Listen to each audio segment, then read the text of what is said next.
Hey there, it's Anthony G123, also known as Welshman. The big news that's this week is Frostpunk 2 is coming out. Now, this is very good news, as we all thought. When was it? Back in June, I believe, when it was we saw that trailer, and then it became, full announcement on the 12th of August.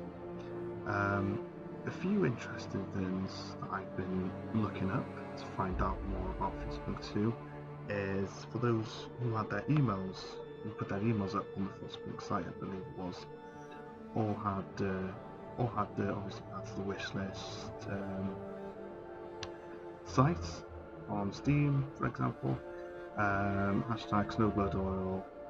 Now they're also obviously celebrating the massive announcement to have the base Frostpunk game for free to play until the 16th of August, which is just 2 days from now from this recording.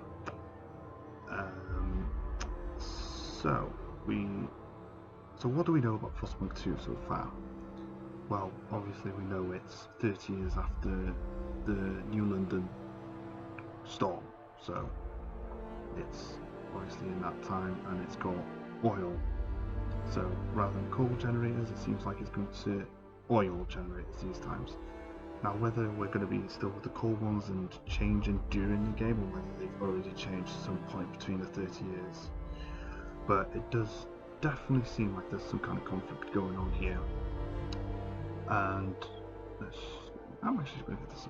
So obviously they've got some courier newspaper service going on in New London, so they're going grisly murder mystery outside New London. Now it seems like this might be the start of the game in general, where they've got a lot of factions going on. It seems to be some kind of factions all fighting for oil, and it seems like that seems to be the resource everyone's fighting for.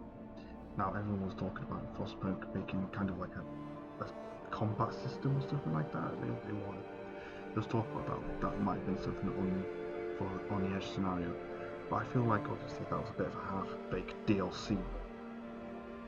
Now because that was half-baked, they couldn't have done it, and it was kind of a bit lackluster at the end, where I was like, couldn't do much. It was a bit unexpected.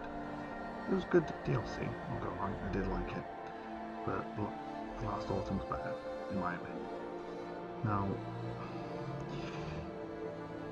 I feel like Frostpunk 2 is going to be a bit more of, there's going to be other cities that we may have not known about. You've got the Arks, you've got the Refugees Generator, obviously you've got New London, you've got Outpost 11, you've got all those little outposts around, and you've got potentially others, even raiders and things like that, who may have survived somehow. Now we don't know, but that will probably be explained in Frostpunk 2 when it comes out. People probably wondering, when is it coming out? Now, I've done a bit of investigating on when the possibility of when Frostpunk 2 is coming out. Now, my prediction on this is it is likely to be, at this moment in time, predicted or planned for 11-bit studios to bring it out at possibly the 3rd or 4th quarter of 2022. And the reason for this is because when they announced Frostpunk, the first game, it was August 2017 now, and it came out, when was it? Oh, let me just get this up actually, let's just double confirm this, and it was planned for around a year after that.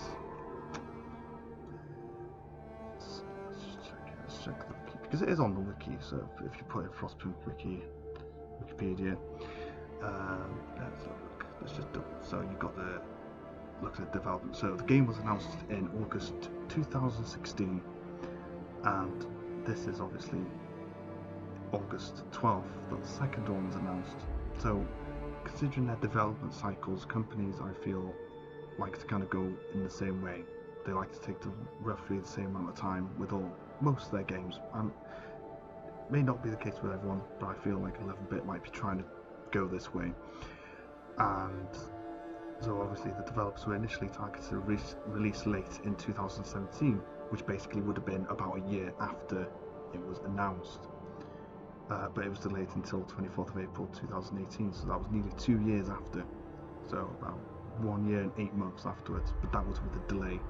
So if it's not delayed, then we should be expecting it end of 2022, potentially some point between August, October, November, possibly. Probably want to do it before Christmas to get the highest sales numbers in. So obviously the game was released for PlayStation 4 and Xbox in October 2019. That's pretty much what first platform I started playing it on. So let's have a look. So obviously Android ports was expected for end of 2021, which we'll kind of leave out at the moment because this is Frostpunk 2 we're talking about. So best case scenario, it's going to be coming out 2022 on the fall. Worst case, if it is delayed for whatever reason due to COVID or anything like that. Now they do have a team of about 70 people working on this, and it seems like it's going quite well. So if that is the case, they have said obviously recently in the press conference that they wanted to get the new 3 games out in the next 2-3 years. So it's definitely, they're planning for it for next year. And worst case scenario, if it's not, it'll probably be the first half of 2023. Hopefully that's not the case. I don't think they want to do that. They want to get it out within about a year or so. Otherwise the other game may fall behind if they have to kind of try and move people about. But they're probably all doing that with their development cycle and do it within a year. So that's my thoughts on it. That's my prediction that it's going to be out end of next year.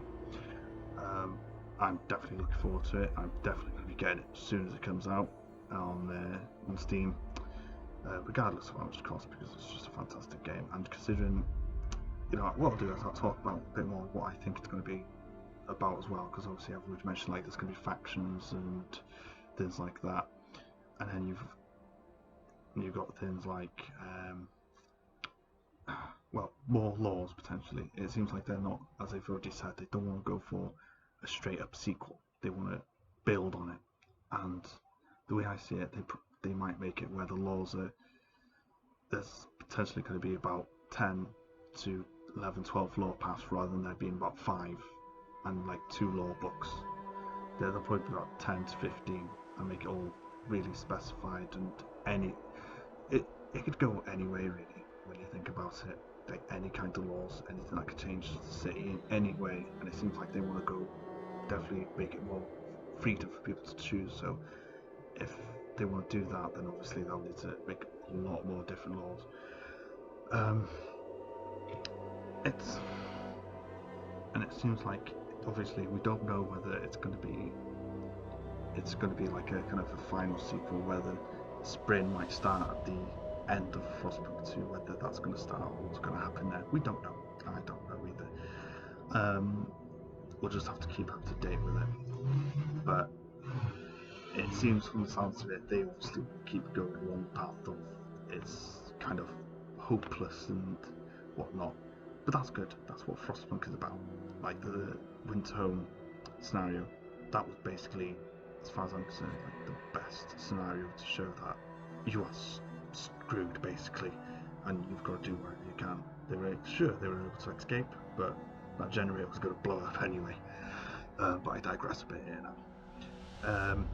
So obviously I'll keep everyone up to date on what's happening with Frostpunk 2 and any new videos that come out. Definitely be keeping on top of those. Some people may be asking, is it going to be co-op? I don't know. I think it'd be safe to say that it's likely to be a single player game. They might be able to find a way to put multiplayer in. I don't know how they would do that. Who knows, they might be able to do it with 2 cities, 2 factions, things like that. They might, who knows. It seems like Frostpunk 2 is definitely going to be a lot more wider in scope and a lot more possibilities that they can go with it. And that's why it's harder to kind of predict where it's going to go. Because obviously if it's Frostpunk 2, just sequel, I feel like it would definitely get a bit boring for the people who've already played Frostpunk. They want something new, and they're definitely going for that. And I'd say a little bit are definitely a much more trustworthy company than some other ones out there. And the thing is, even if it is delayed a bit, we know we're going to be getting a good game from this. I've got faith in them on that. And that's pretty much it. That's my thoughts and a kind of general gist of what Frostpunk seems to be going for here, and when we should be expecting it. So yeah, as soon as they bring out any more trailers, anything like that, I will make a video and give my thoughts on it and see where, if it gives us any more ideas on where it's going, and we'll see what happens. We'll see if there's faith and order. You know, that will likely come back. See if they might have some kind of conflict between the two ideas of how to bring hope to people and things. We'll just see how it goes. There might be more. There might. Who knows? This is the Welshman, and I will see you in the next one. And let's keep our eyes out for the next trailer, shall we? And please like and subscribe, and I'll see you in the next one.